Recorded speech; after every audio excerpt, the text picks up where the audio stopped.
What is going on, DDP Snake Pit fans? It's time for another edition of DDP Snake Pit right here on Podcast Heat and adfreeshows.com. I'm John Alba, joined as I am every single week by the Bonafide Hall of Famers themselves, Jake the Snake Roberts, Diamond Dallas Page. Oh, that ring looks so good, man. Blinds you, don't it? Blinds you. Right in the eyes. Hey, how about this?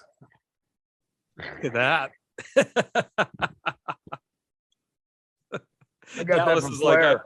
Dallas is like, I got nothing. I got that from Flair.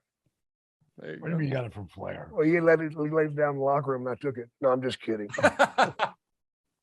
Well, I don't want to waste any time this week, guys, because we had so much fun a couple of weeks now I'm ago. A waste of time? Oh, I get you. I get you. A couple weeks ago, we did an Ask Anything, and I think we should do that again this week on this episode. I love it.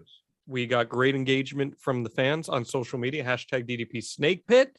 And let's get things started. Why don't we? And this one comes from Al Seneca. He says, is there any wrestler during your peaks that you wanted to wrestle but didn't get the chance to on pay-per-view? Of course. Hogan. Hogan, Warrior, Savage. Any of those guys have been great during the pay-per-view. So wait a second. That's right. I never got those guys, man. You never got Warrior after all that work. No, because Vince fired his ass. Wow. Vince fired Warrior after SummerSlam, and I was supposed to start the next night. And that was my big run. And it ran out the door. And I will say this, for years, I hated Warrior for it. Because we'd had a little confrontation in the locker room because I got a call in Orlando, Florida from Vince telling me to go to Warrior's locker room and ask permission to shoot an angle with him. Are you kidding me, Vince? No, Jake, just do it. You want me to go in there and ask him if he'll do an angle with me? Yeah, ask him if he'll wrestle you. Are you kidding me? No. And hung up the phone. So I went in there and Warrior was getting ready and he was very abusive. He told me that he didn't care about me or my family and yada, yada, yada. And just show up. Don't get in trouble. Don't wind up in a rehab somewhere. Yada, yada, yada. Just fucking be there. You can go now. But I kept my mouth shut. Then we did the angle and we did several vignettes. And he got fired. So I was very angry because he did the thing that he told me not to do, get in any trouble and screw up this angle. And I had a lot of foolish hate. I'll say one thing about hate, guys. It's a waste of time. Hating someone is like taking poison and hoping they die. It don't work. And I hated him for a long time. And then 2014, I finally got to see him again, and I was contemplating attacking him from behind, of course. So I wanted to win, and he beat me to the punch and opened his hands up and said, man, I screwed you over so bad. And I feel so bad about that. And I melted. I'll never forget that, boy. You were like, oh my God, you're not going to believe this. I couldn't believe it. This guy was begging me for forgiveness because he knew how much money it cost me. It cost me millions. And it melted. Unfortunately, 3 days later, he was dead. That was horrible. It brings horror to my mind, and I think, what if I had attacked him? Where would I be today? I know you. I might have nailed him. One shot, cheap shot, probably. But just to have that thought in your mind makes you feel bad. Yeah. But does that bring you peace that you were able to make amends with him before he passed? Yes. I'm very happy that I made amends with him, of course. And I have a lot of feelings for his wife and his kids who had to watch the horror of their father dying right in front of them. That's horrible, man. I wouldn't wish that on anybody. And but yeah, there's several guys I wished I could have worked with on pay-per-view. Yeah. Besides the ones that I did. I did work with Undertaker on a pay-per-view, but yeah, I was never featured in a pay-per-view, which I didn't understand how you could not feature Undertaker and I, but it was way down the card. Dallas, is there anybody that stands out for I you? got so many, but they're mainly all from WWE. Because Yeah. I really did get to work with pretty much everybody Yeah. in WCW because, the guys I really would have loved to work with, I would love to work with Austin, especially like 97. I would have Yeah. loved that. For me, it's you and The Rock in a people's Yeah. champion feud. That's a That no-brainer. was a right? no-brainer. Yeah. That's Yeah. an easy. Yeah, I would have loved to work with Shawn Michaels. Mm-hmm. Yeah, I would have loved because I know our I know our dance would have been amazing. Those are the three top guys, that I really wish I, could have had that opportunity. The People's Champion versus People's Champion more than anything, only because I saw that in my head 2 years before it ever happened. But it is what it is, man. We both had ridiculous careers Yeah. that, like sometimes me and him will just sit around and just like be thankful that we're in the spot that we're in and being able to make the money that we can make today. Absolutely. And I'm 66, he's 67. It's like we're living our best lives. Yeah. We're with our best women, Making more money than we ever have. freaking, and just. And I'm still hot. If I was a chick, I'd do me. What's up next? Give me a real question. Sure. Well, I want to build off that because here's one from Sean, not Sean. He says, if you could have a match with any wrestler that you never got to fight, so forget the whole pay-per-view thing, just someone you never got to work with, period, who would it be and what type of match would it be? I would like to have worked with, oh gosh, brain fart. What are you going back in time? No. He just left WWF and he hasn't went back to work for anybody yet. Johnny His Gargano. henchman died at AEW. Oh, Brody Lee. Yeah, Brody Lee died. Brody Lee.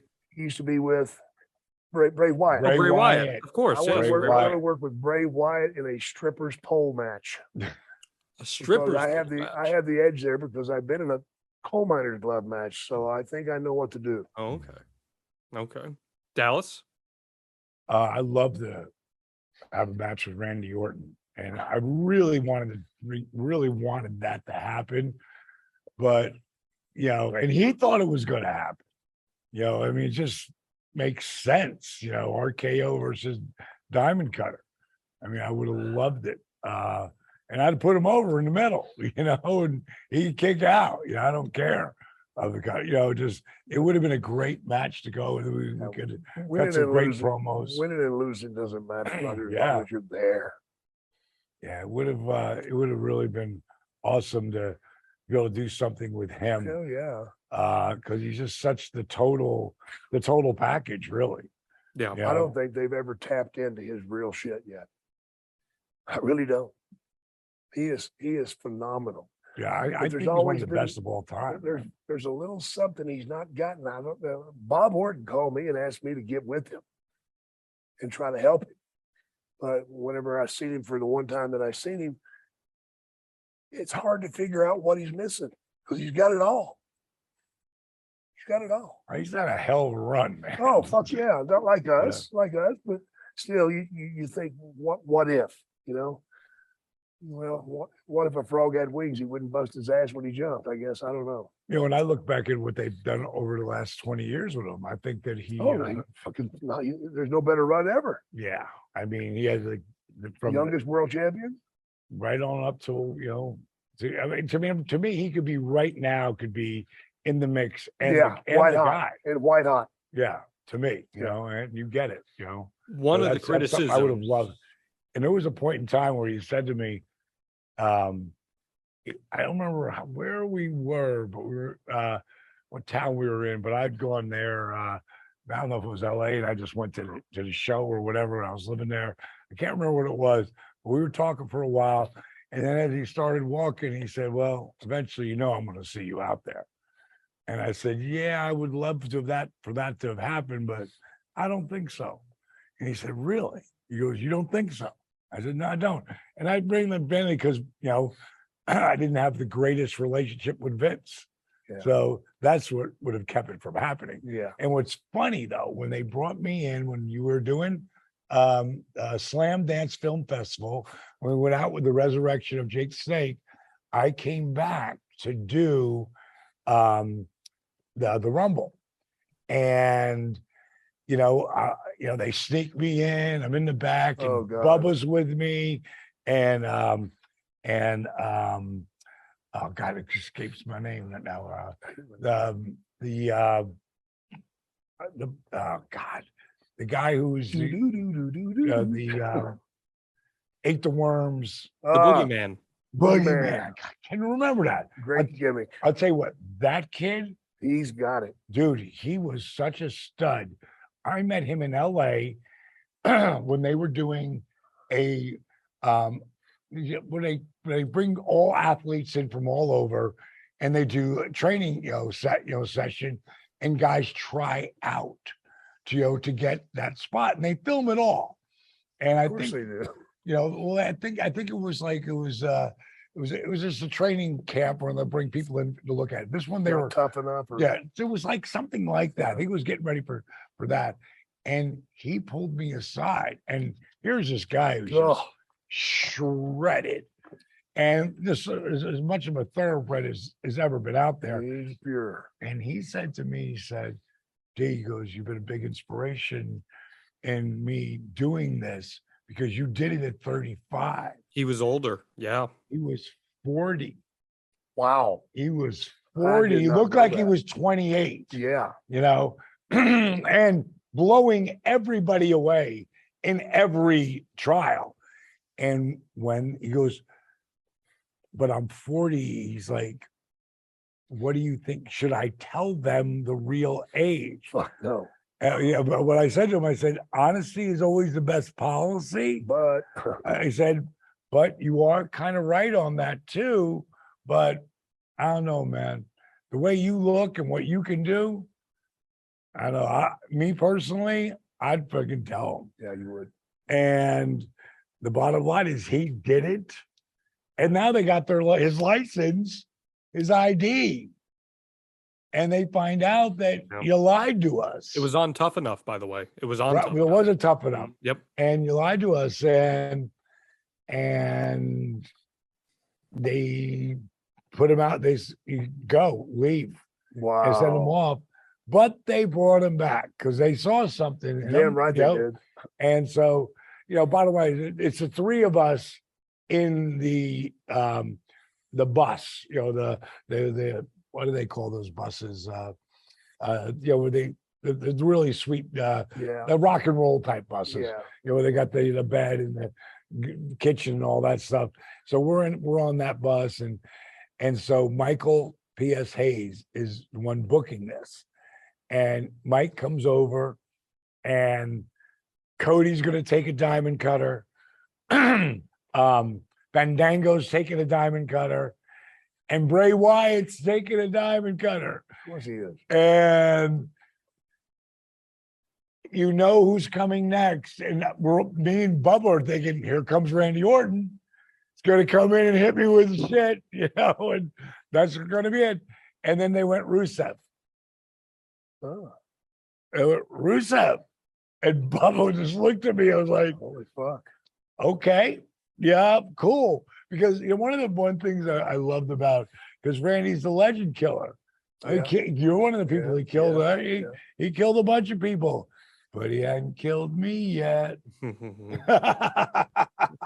And I would do it for him in a heartbeat, But I always fucking like, hey, dude, legend killer, haven't killed me yet. There you go. You know what was the most fun about doing that thing with Orton? Whenever I did it for the Legend Killer gimmick. Right. We did that in Gwinnett, Georgia. Oh, really? Yeah. Not a good place to do that. Jake. It's your home. His home here. And so we did that. and they had to stop the show because the fans would not quit chanting, "We want Jake, we want Jake." This is going on for 10 minutes. And finally, Hunter walked out there and told them, "Jake will be back for you, especially in the last match of the evening, but please help us make this TV show work. Please stop." Because they were screwing things up. Wow. And that's when I went in and threw the snake in on There you go. Moxley. Oh, right. Yeah. Yeah, threw the snake in on Moxley and it pissed on him. So it was a great night for everybody. It was a good night. And I got a double bump in pay for being in the main event. I love Thank that. you, fans. Thank you. Well, this question comes from Mike at Cactus Raven 74. You mentioned Bray Wyatt. He says, "I loved your mind games during the days between Raven, Bray Wyatt, and you, Jake. Who would win in a battle of mind games?" Oh, definitely I would. Without no question. That's three great guys to put together, though. Yeah, it's three great guys. It'd be interesting for a while. Right. And then Raven would be over there doing his What about me? yeah, what about me? And what's the baby bottle called?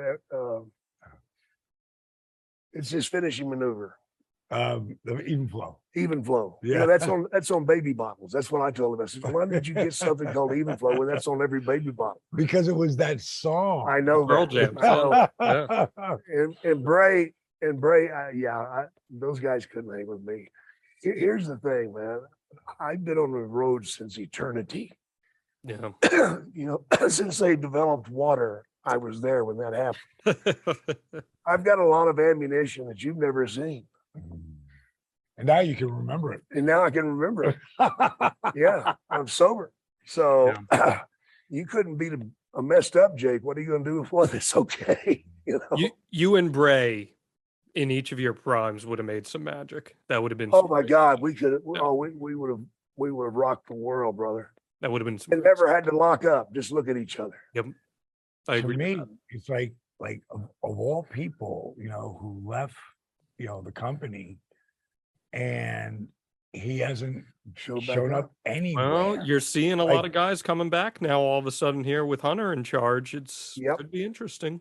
Yep, could be. I just was with Killer Cross, right? Yeah. He was sitting next to me while we were signing, and here's this ridiculously good-looking son of a bitch.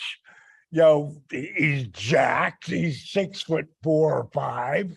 I mean, you're talking about a guy who literally has it all. And afterwards, we got done signing. I go, man, it doesn't make sense that you aren't in one of those companies on top. Yeah. It doesn't make sense. Your time is coming, and just stay positive, bro. And then boom, he freaking does the run-in on Drew on SmackDown. And It does had to happen in between me talking to him, like, just come to SmackDown. It was probably Triple H put that, because he knows who's out there, and like you said, things are different right now, and I'm super happy for it. Yeah. It's going to help their ratings. Yeah, Immensely. and they've done really well with it. But that kid's got it. Oh, and he's got the package. Have you ever seen him do? Because I said to him, dude, you ever heard him do Jesse Ventura? No. It's amazing. Oh, it's amazing. My God, dude, it is so good. Who's ever doing this on your guy's side,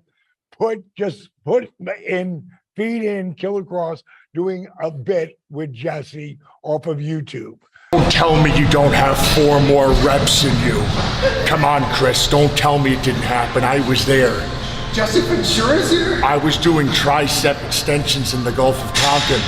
I'm a frogman, so are you, Chris. Come on now. Because the cat, oh my God, I love Jesse Ventura. And I used to be able to do him like spot on.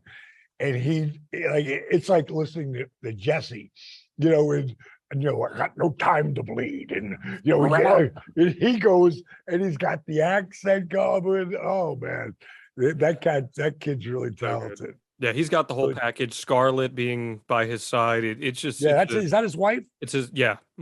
Yeah, I saw her there too. But that kid just became like from there to boom. Yeah, for Yeah, sure. he's special. We got one from Handsome Andrew. Asks, was there any rhyme or reason behind either of you choosing your gear for a match, or was it random? I chose gear for one match and one match only. And that was me and Undertaker. Be I had different. that gear specifically made for that match Yeah. because it had the chick going down the side and all sorts of goofy shit. Airbrushed. Interesting. But What about you, most of the Dallas? time it was what my people had sent to me. You know, for me, starting out, just constantly trying to figure out like who Diamond Dallas Page was. You know, MGM does not have the wardrobe that he has. I had so many different looks, and some of them were really gaudy. Some were, just searching for it. And then Eric calls me one day and he goes, "Do you know who you are now? You know who you are?" I go, "No, Eric, who am I?" He goes, "You're the Bruce Springsteen of wrestling. There We you need to go. put you in jeans." And today, Hard to work in. yeah, man, really hard, especially when you got You get sweaty. knee braces. Oh and God! How friggin- did you do that? It was so hard, man. Oh, It I was couldn't so- stand the restriction. I never even wore knee pads, man. I wanted no restrictions at all. Yeah, but for my knees were bad. You Yeah. know that, Yeah. So coming in, starting bad, hit by a car when I was 12. I walked out in front of it. Tell him, "Stan, hold the bus." And I'm looking past Mr. ADD's looking past the bus because I want to go get some candy. And I walked out right in front, and the lady hit my right knee. My face bounced off the hood, and I flew 42 That's feet. what happened. That's what happened.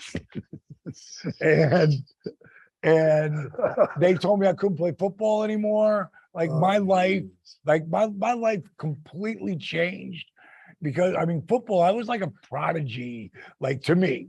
Like I was going to play for Dallas Cowboys. Hell yeah. Defensive end. I was playing sixth grade. I was playing starting both ways as center and defensive end. And by the time I loved football so much, and then they wouldn't let me play anymore contact sport. God. And what came out of it was A drug habit. no, No? it didn't. What came out of it, they let me play baseball and basketball, which I sucked at both. And baseball, you need at least someone to throw and catch. Basketball, you can do all by yourself. Yeah. And as much as I sucked playing that summer, I'd always started, so I wasn't used to doing something where people didn't pick me, or wasn't used to Oh, doing something God. where I was sitting on the bench. So I Oh, didn't make basketball in seventh grade. I made it in eighth, and I sat on the bench that year. And that's where I learned this will never happen again. And this is the thing, because you have to sometimes you have to thank like the bad things that happen in your life, like everything that's happened to me that's been really negative. And this is the best example I give first time looking back at my life. What it taught me was I went down that summer. If I wasn't working my job, I was down the park. I didn't matter if it was raining, did not matter. I was there. Hooks, foul shots, dribbling drills, like everything that you could imagine. I was down there nonstop. And by the beginning of that summer and the end of the summer, I was two different people on that court. And then I ended up starting my sophomore year. But what it taught me, never give up. well, it taught me work ethic equals results. Yeah. And inside this ring, it says work ethic equals dreams, explanation point, DDP. So it's like the bad things that happen to you can really be the best thing. The craziest Absolutely. thing, me blowing my back out and them telling me that my career's over at 42. That's what DDP yoga comes from. Like what looked like the worst thing never Lucky happened break. to me. What? Lucky break. Right. The worst thing never happened to me turned out again to be the best thing. I blow up my shoulder. I tear my rotator cuff. They freaking let me go. Jake calls me to see how I'm doing because we become friends over this period. But I didn't talk to him because he was gone for a while. Next thing you know, Jake's living with me for 3 months until he lost a 12-foot black cobra in my house. But It happens. the bottom line is, it looks like the worst thing Everybody ever does that. happened. And it's not. It turned out to be the best Absolutely. because he pulled me under his wing. I would never be in the position that I'm in today without him. Him and Dusty were like I had the 2 greatest mentors ever. Yep. You know, so when something happens to you that's really bad, breathe, keep moving forward, and Make it could be the best thing turn ever it into happened. something good. Well, Jake, you He's mentioned amazing to me, at that. He's done it time and time again. And that's what's always amazed me about him. And the fact that he just would not give up, you know, and that led into me moving in into the crib and getting sober, because that whole time he would never give up. Because I tried, believe me, I tried a couple of times to get kicked out. And I'd have to go meet him, and we'd sit down and he'd go, "You fucked up. You really messed up this time." "Yeah, I did." "What should we do?" "Well, I should probably, go leave or something." No, we're not giving up yet." "Oh, fuck. What does it take to get kicked out of this place, man?" I used to say to him, I said, "I'm never going to give up on you, dude." I said, Oh, "You yeah. give up on you. Yeah. That's on you. But Yeah. I'm not." And Yeah. that's what made it happen for me, because I finally realized there's somebody out there that loves me more than I love myself. What's wrong with that, Jake? What is wrong with that? Start loving yourself, and start making things happen for yourself with the hard work, because I got it from him. And I challenge anybody out there. You haven't got no game until you do it like he's done it. no doubt. That's the Hall of Fame right there. Well, Jake, you mentioned to me earlier that you even had your own close call in a car recently as well. Oh my God. What a weird weekend I had the last 2 weekends. The first weekend was in Raleigh, where the guy jumped out of his own airplane. Yeah, I saw that. That was yeah. nuts. You know that? No, what the hell are you talking? I'm flying into Raleigh to do this gig, and as we're landing, we take back off. I'm like, what the hell's going on now? They've just shut down the airport. There's a plane coming in without landing gear. Oh, Okay. Yeah, I heard about So it this. comes in, does its thing. Now they're going to send us away to Greensboro to get more fuel. I'm like, oh my God, how long is this going? We circled for an hour and a half. And just as we're going to Greensboro, they turn us around and tell us to land. So we land, and as we are landing, I look out, I see the plane upside down. Upside down. Yeah, it had Whoops. it had skidded down the runway and then hit the grass and flipped over. So as I go into the airport, friggin' cops are running every which way. I'm thinking, what are they running for? Because the shit's over. Right. Well, then I find out that plane out there, when it took off, it had 2 people in it. When it landed, it only had 1. Where's the other guy? Where is the other guy? Evidently, as they were coming in, he decided, well, let me see if I can look at the landing gear. And he had one of those planes that lowered the back part down. And he reached out there to look down at the landing gear, and it sucked him right out.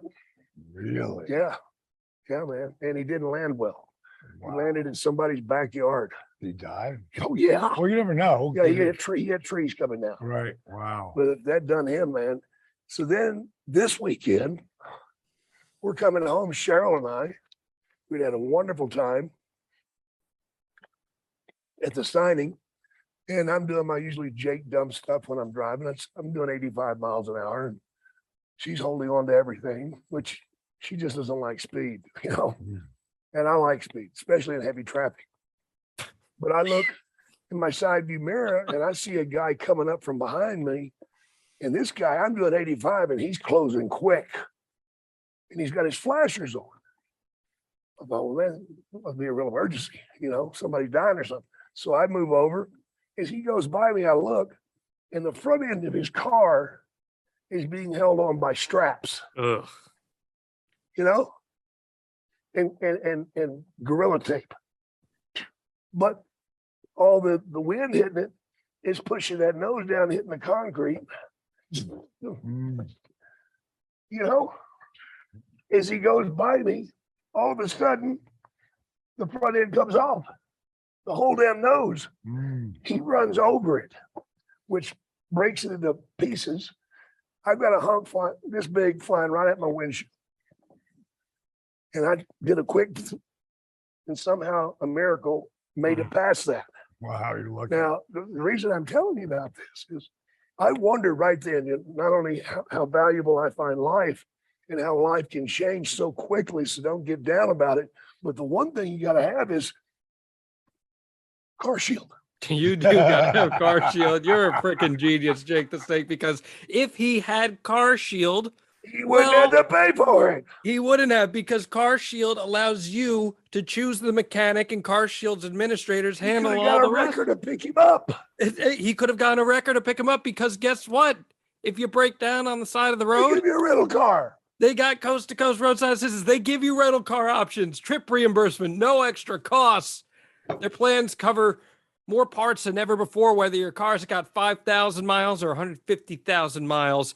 And you don't got to deal with any paperwork or headaches. Car Shield has got you taken care of. If you get your coverage today, you lock in your price now. It's never going to go up. That means as long as you own your car, no matter how old it is, you're protected from the rising cost of parts and repairs for your vehicle. And Car Shield wants to help you protect your wallet. Go to carshield.com/podcast to start your plan and lock in your pricing forever. It's carshield.com/podcast. A deductible may apply. Man, that was smooth there, Jake. I'm glad you're okay. I learned it from you. That's right. That's You're right. the Segway master. Ooh, I try, man. It's a high pressure situation up here. I understand, brother. I'm glad that you're okay. We're all glad that you're Brother, okay. it was very scary. And my wife, for the first time in a long time, actually quit holding on. Wow. She realized I had her back, But it did make me think about how quickly our lives can change or Absolutely. be over. 100%. And not even be part of it other than the fact that you just happen to be there. Right. Yeah. So what do you got for us? I've got a question for you, Jake. And I've wanted to ask you this for a while, and it came up in my Twitter feed recently with all this Vince McMahon stuff going down.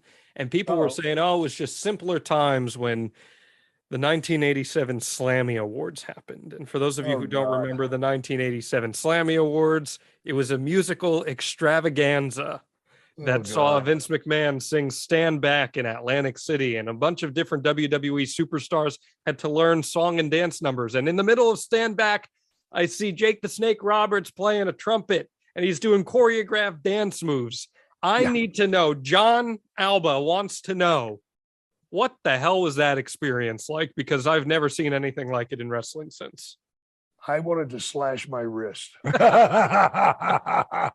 Number one, I can't dance. I don't claim to be a dancer. I like to watch dancers, but I wouldn't be a dancer. You know what I'm saying? And musical instruments, I can't carry a tune in a bucket, much less play a trumpet. That whole shenanigan was probably the worst time I've had in the WWE, or any other organization, because we were asked to come to Atlantic City for 3 days with our wives or husbands, stay in that hotel, come to all this stuff to rehearse and do all this and do the show and all that, and have to listen through Vance stand back, which we all know was a shoot from the word get go. And we got paid nothing for doing it. Nothing? Nothing. Not zilch.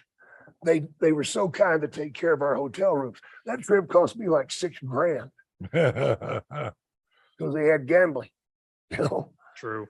and they had alcohol, and we had way too much time on our hands. Yeah, it was a horrible thing to have to go through. It sucked from the get-go, the outfits that we had to wear. I mean, just the whole thing, and Beefcake's doing it. Oh my God. Hogan's doing the guitar. It's like, oh, give me a break. And Vince is just so goddamn confident to stand out there and belt that out. And he belted it out. And thank God we moved forward and things have changed. It just screamed sports entertainment. That was Oh, the no, it screams a lot worse than that. That's the kind of stuff you really hate to Sports do. bullshit. Oh my goodness. It was brutal, man. It That was is friggin' crazy. brutal. All right, we got this question from Brandon McCrae. Says, did you like working with bigger guys in size or smaller talent? I've heard over the years big guys love working smaller guys. Do you find that to be true?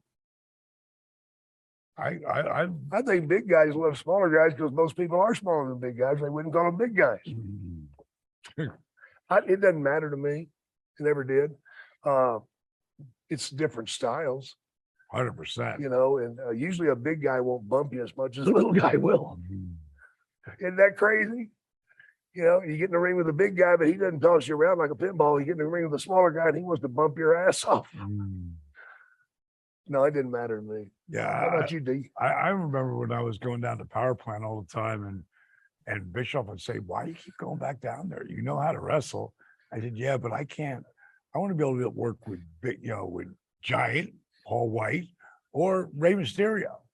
Yeah. So I kept going until I could actually really do that. And I love working with the smaller guys because they could do more. Yeah, they open the doors for much more. Yeah. Yeah, it's way more. Got it. There was I didn't realize I did Chavo's podcast, and it was right before I worked with Eddie, and it was a thing where they set up me and Chavo to work together because I was working with Eddie, but Eddie had to go to Japan for a month. So Chavo, I did not realize it, but he'd only had like 15 or 20 matches. And he was really good for and he wasn't telling anybody. But he told me on this podcast, I'm like, you had how many? You had like 15, maybe 20 matches. Yeah. And now we're working in the pay-per-view, and there was some things. There was one move I did with him that I've never done with anyone else before, because some of the guys who aren't doing it too big, you can't do that stuff with them. And Job did a really great job, and the finish was a really sweet diamond cutter that we came up with out of it. But I've worked with Eddie Guerrero, was one of my favorite people ever to work with. I mean, we talked to him a couple of weeks ago about that. My favorite tag team partner. Yeah, he made because he did everything. I once said that Brutus and Barber Beefcake had the best tag team partner in the world. And because the Warriors were spouting out how much they depended on each other. It was over in Japan, and I got tired of hearing this BS. And I said, no. Valentine is the greatest tag team partner ever because he goes out and does all the work and does the job. Meanwhile, Beefcake's standing comfortably in the corner. So great. But Eddie was so great because he could do anything. He could make his body do anything. I believe that guys like Rey Mysterio, Eddie Guerrero could have been Olympic, silver, gold medalists in the Olympics, as gymnasts, because they had such control of their bodies. All those Mexican kids are cats, man. Yeah, they are. Yeah. You mentioned Rey Mysterio. I was watching him on Raw the other night. This guy is unbelievable. He is still. I don't know how he can still do it, bro. I don't know how he could. He came out when he was at Flair's. He was at the last match, and he came out. Gave me a big hug. Got to meet his son Dominic, sweetheart kid, and what a great family, great feeling to be able to work with your son. Billy's doing it. In AEW. And getting to work with both of his kids. And I don't know how the hell that guy looks. He's bigger and stronger than he was in his prime 20 years ago. He's doing all these contests. Dude, he is 60. He is an animal, freak. And I grabbed him somewhere, and I felt like I was grabbing this, like his table. I'm like I'm a freak at 66 and be able to do shit I can do, but he makes me look like I can't do shit. Yeah. I mean, he freaking go out there and be able to still do that in the ring, and especially I'm sure the little extra adrenaline there is being able to Oh, do it with your yeah. kid, Yeah. you know, and share it with them. And I walked by him and did one of these. you hurt your Freaking hurt hand. my wrist, man. Oh my God. I snapped my wrist. I looked at him. He goes, "What'd you do that for?"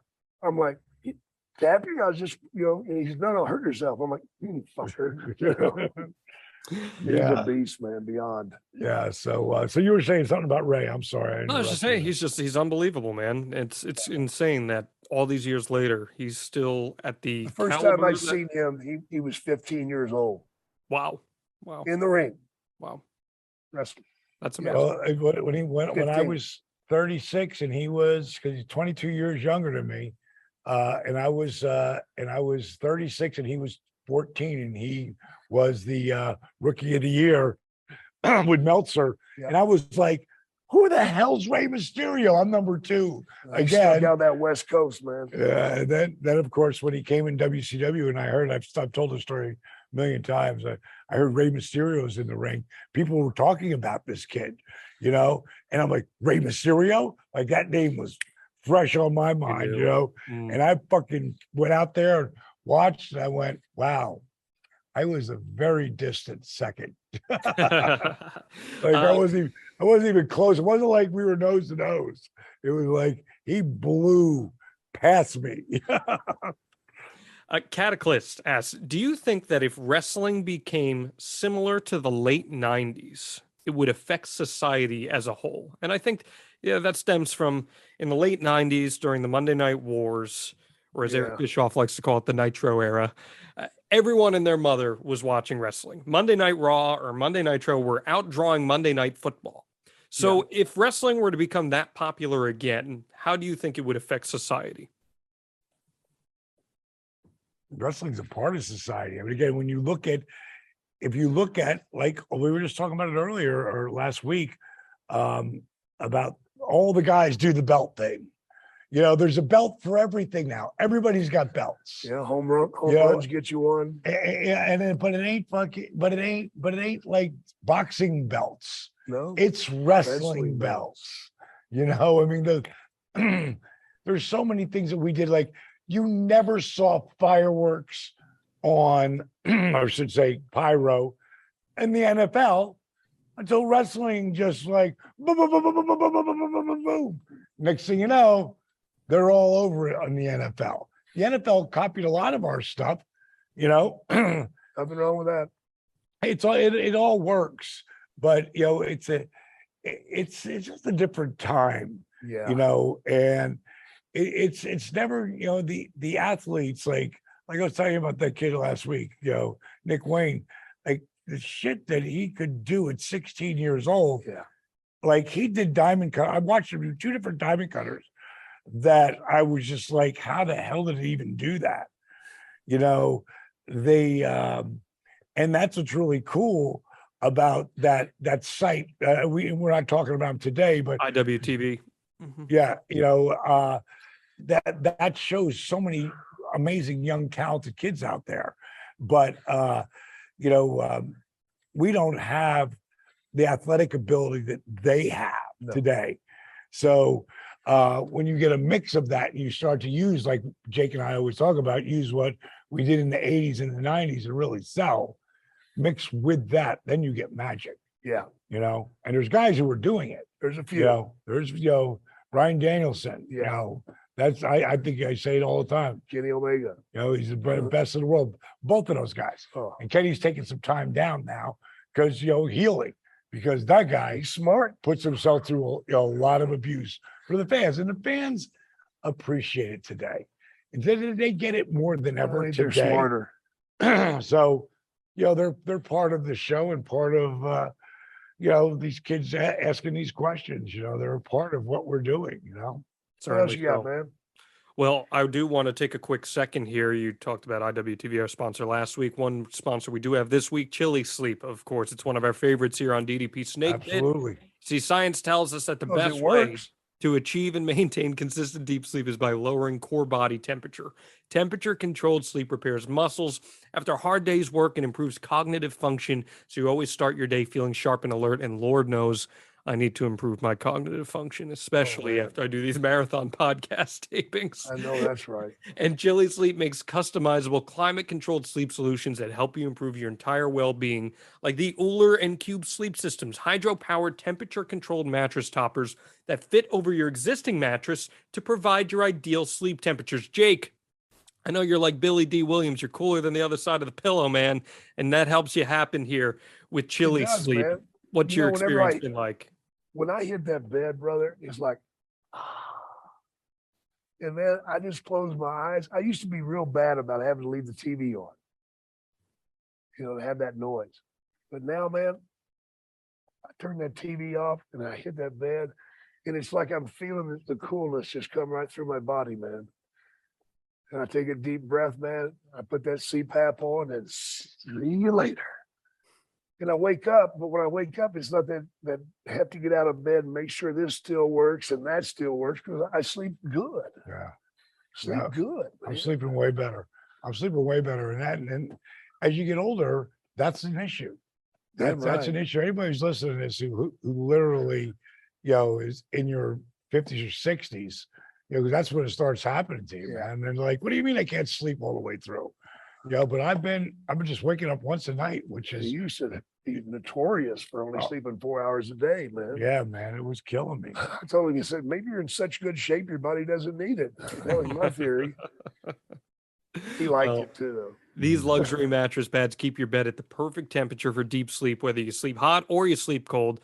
They're sleep systems that are designed to help you fall asleep, stay asleep, and give you the confidence and energy to power through your day. So you can head over to chillisleep.com/DDPsnake to learn more. Save 30% off your purchase of any new Cube or Uller sleep system. This offer is available exclusively for DDP Snake Pit listeners and only for a limited time. That's Chili, CHILI, sleep.com/DDPsnake to take advantage of our exclusive discount and wake up refreshed every single day.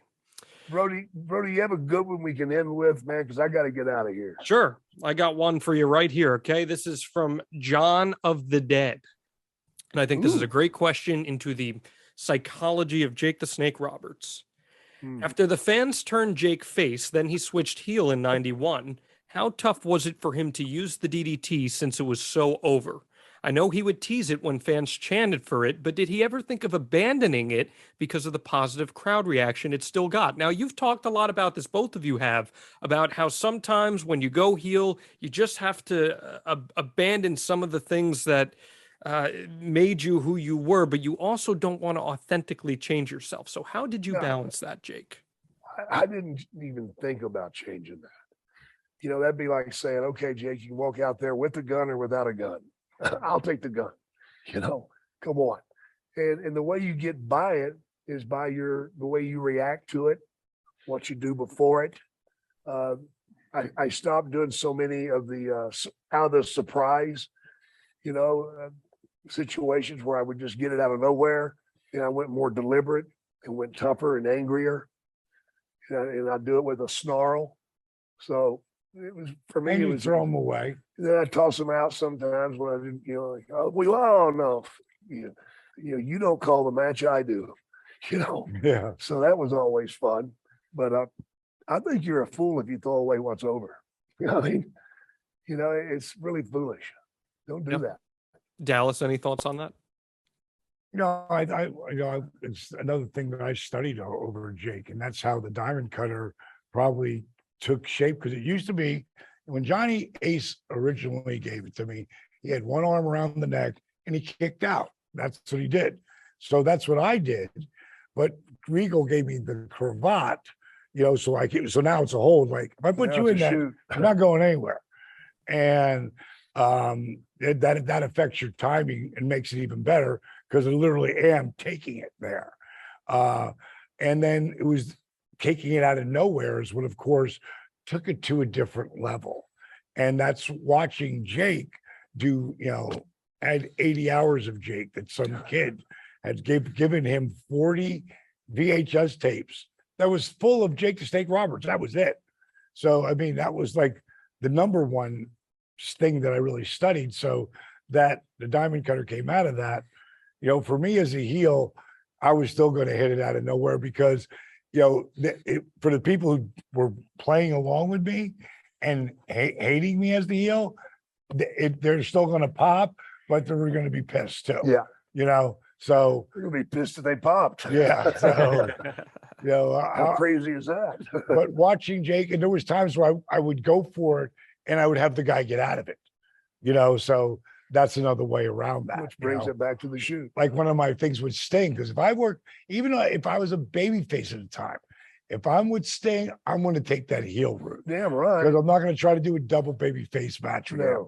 And the finish I came up with was he's in the turnbuckle and I go to take him out and he holds onto the ropes.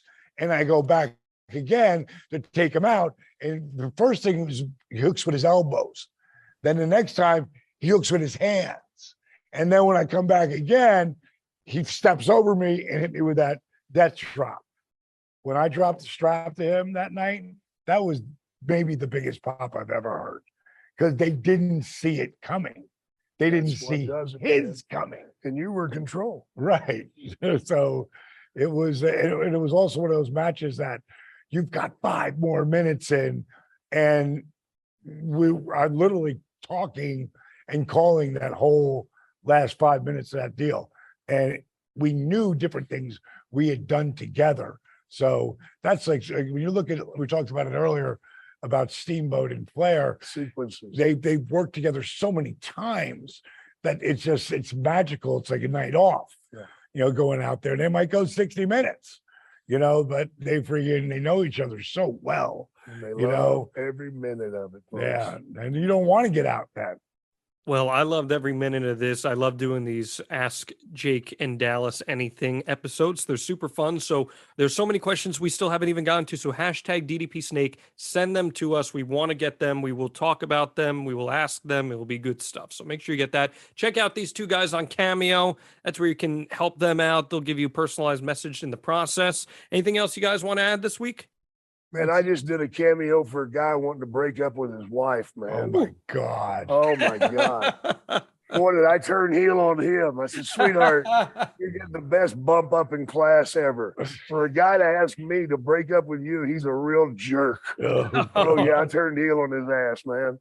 Are you kidding me? Goodness. Baby, come see me. All right, dude. See you next week. We'll see you guys next week right here on DDP Snake Pit.